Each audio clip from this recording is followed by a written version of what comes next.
పిత పుత్ర పవిత్ర ఆత్మనామమున ఆమేన్. ప్రియ స్నేహితులారా, మీ అందరికీ దేవుని యొక్క ఆశీస్సులను తెలియజేస్తూ ఈనాడు మరియమాత విశ్వాసపూరిత యాత్ర మరి రెండవ వీడియోని మీకోసం మీతో పాటు ధ్యానించాలని ఆశిస్తూ ఉన్నాను. తన మాతృత్వం ఒక అంతు చిక్కని పరమ రహస్యంగా ఆమెము ఒక వ్యాకుల మాతగా నిలిచిపోతుందని అర్థమైంది.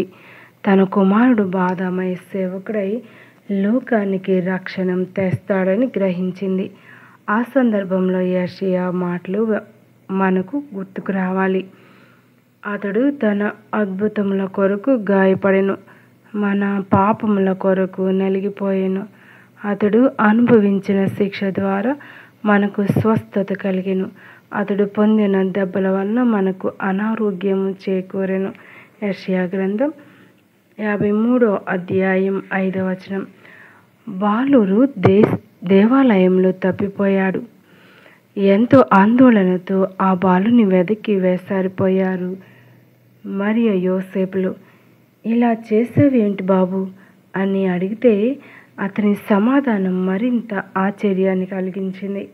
నేను నా తండ్రి పని మీద ఉన్నాను అన్నాడు. లూకా సువార్త 2వ అధ్యాయం 49-50 వచనములు. అసలు ఈ మాటల అర్థం వారు గ్రహించలేదు. మరియమాత ఈ అర్థం కాని విషయాలను తన మనస్సును పదిలపరుచుకొని మన్నం చేసింది. లూకా సువార్త 2వ అధ్యాయం 51వ వచనం. అటు వెనుక దీర్ఘకాలపు గుప్తమైన జీవితం గమనిస్తాం. ప్రభువు పలికిన వాక్కులు నెరవేరుతాయని విశ్వసించిన మరియమాత దేవునిపై భారం వేసి క్రీస్తుతో పాటు దేవుని యందు విశ్వాసపూరితమైన గమ్యమైన జీవితం గడిపింది. లూకా సువార్త 1వ అధ్యాయం 45వ వచనం. యేసు ఆమెకు సమాజంలో తండ్రి స్థానం పోషిస్తున్న యోసేపునకు విధేయత చూపాడు. లూకా సువార్త 2వ అధ్యాయము 52వ వచనము. అందుకే ఆయనను వడ్రంగి కుమారుడు అన్నారు. ప్రభువు తన బహిరంగ జీవితం ప్రారంభించాడు. అందరూ ఆయనను గూర్చి మాట్లాడటమే. కొందరు ఈ విషయము బోధ ఎన్నడూ వినలేదు అన్నారు. మార్కు సువార్త 2వ అధ్యాయం 12వ వచనం. కానీ కొందరు ఆయనను తృణీకరించారు, చంపాలని చూశారు. మార్కు సువార్త 3వ అధ్యాయం 6వ వచనం. కొందరైతే ఆయనలో తప్పులించారు. ఇతడు తిండిబోతు, త్రాగిబోతు అన్నారు. మత్తయి సువార్త 11వ అధ్యాయము 19వ వచనం. మరికొందరు ఇతడు దెయ్యాల నాయకుడు, బెల్జెబూలుతో చేతులు కలిపి ఈ అద్భుతాలు చేస్తున్నాడు అన్నారు. లూకా సువార్త 11వ అధ్యాయం 15వ వచనం. కొందరైతే ఇతనికి పిచ్చి పట్టిందన్నారు, దయ్యం పట్టిందన్నారు. మార్కు సువార్త 3వ అధ్యాయం 30వ వచనం. మరియమాత ఈ సమాజం ఆయనను ఏసడించుకోవడం చూస్తూనే ఉంది. కానీ అంతటి విశ్వాసపూరితురాలై స్వీకరించింది. ఒకసారి ఎంతో ఆశతో ఆయనను వచ్చిన తల్లిని చూసి క్రీస్తు ఒక కొత్త బంధాన్ని ప్రజలకు బోధించాడు. రక్త సంబంధం కన్నా గొప్ప బంధాన్ని సూచిస్తూ ఉన్నాడు. రక్త సంబంధాన్ని మరింత ఉన్నతమైన దివ్య బంధంలా ఎలా మార్చుకోవాలో ఈ సందర్భంగా ప్రజలకు బోధించాడు. దేవుని చిత్తాన్ని నెరవేర్చడమే నా తల్లి, నా సోదరి అని ప్రకటించారు.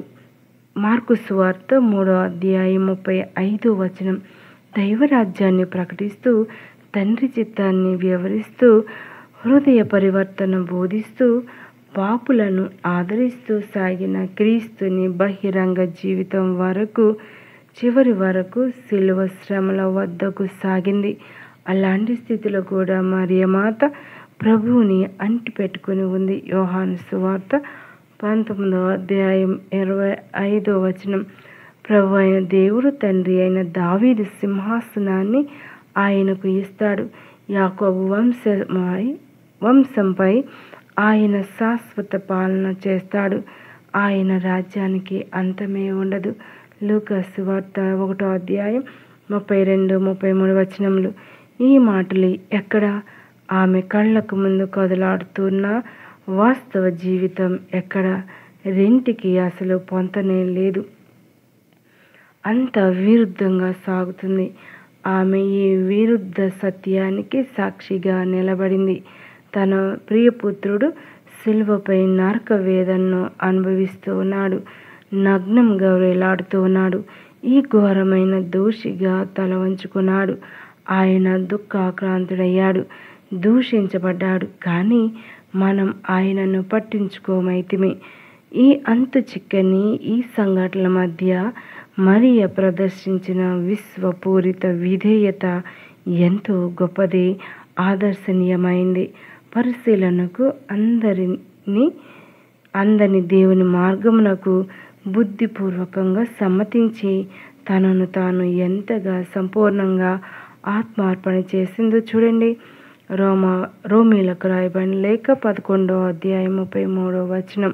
అనగా ఆమె యందు పనిచేసిన అనుగ్రహం ఎంత శక్తివంతమైందో, ఆమె అనుసరించిన ఆవరించి ఉన్న పవిత్రాత్మ ప్రభావం, ఆ వెలుగు, ఆ శక్తి ఎంత మహోన్నతమైందో గమనించాలి, గ్రహించాలి.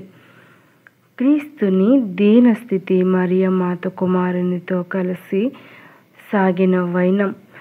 ఇంతటి గొప్ప విశ్వాసం ద్వారా మరియమాత క్రీస్తుతో సంపూర్ణంగా ఐక్యమైంది. క్రీస్తుతో ఎలాంటి సందర్భంలో ఐక్యతను ప్రకటించింది? పునీత పౌలు ఫిలిప్పీలకు రాసిన లేఖ, మన దైవ స్వభావాన్ని ఆది నుండి కలిగి ఉన్నను, స్వార్థంతో ఆ స్వభావాన్ని పట్టుకొని వ్రేలాడలేదు అన్నాడు. మానవాళి మీద ప్రేమతో తనను తాను రిక్తుని చేసుకొని మానవుడిగా మారి అందున సేవకు రూపం దాల్చాడు అన్నాడు. ఫిలిప్పీలకు రాయబడిన లేఖ 2వ అధ్యాయం 6వ వచనం నుండి 8వ వచనం వరకు. మనకు నాయకులు ఉంటారు. మనకు ఎన్నో ప్రమాణాలు చేస్తారు. నీకు అది చేస్తాను, ఇది చేస్తాను అంటూ ఎన్నో వాగ్దానాలు చేస్తారు. కానీ వారు నాయకులుగా ఎన్నికయ్యాక ఎక్కడో పెద్ద పెద్ద పట్టణాల్లో చలిమర గదుల్లో ఉండిపోతారు. సామాన్య ప్రజలు కష్ట సుఖాలు వారికి పట్టవు. అలాంటి నాయకులతో మనకు ఏమి లాభం? నాయకులమని చెప్పుకుంటూ ప్రజల శ్రేయస్సును ఆలోచించని వారు ఎందరో ఉన్నారు. వారికి కావలసింది కుర్చీ కానీ ప్రజల అభిప్రాయం కాదు. ఇలాంటి వారు స్వార్థపరులు. మన ప్రభు యేసు ఈ నాయకుల్లా ప్రవర్తించలేదు. తను తాను రిక్తుని చేసుకొని తగ్గించుకొని మహోన్నతమైన స్థితిని అనగా దైవత్వాన్ని వదిలిపెట్టి మామూలు మానవునిగా మారి మనకు సహాయపడాలని వచ్చాడు.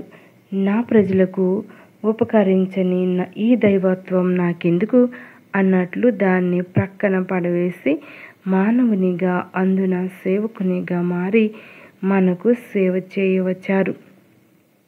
దీనిని గ్రీక్ భాషలో కెనోసిన్ అంటారు.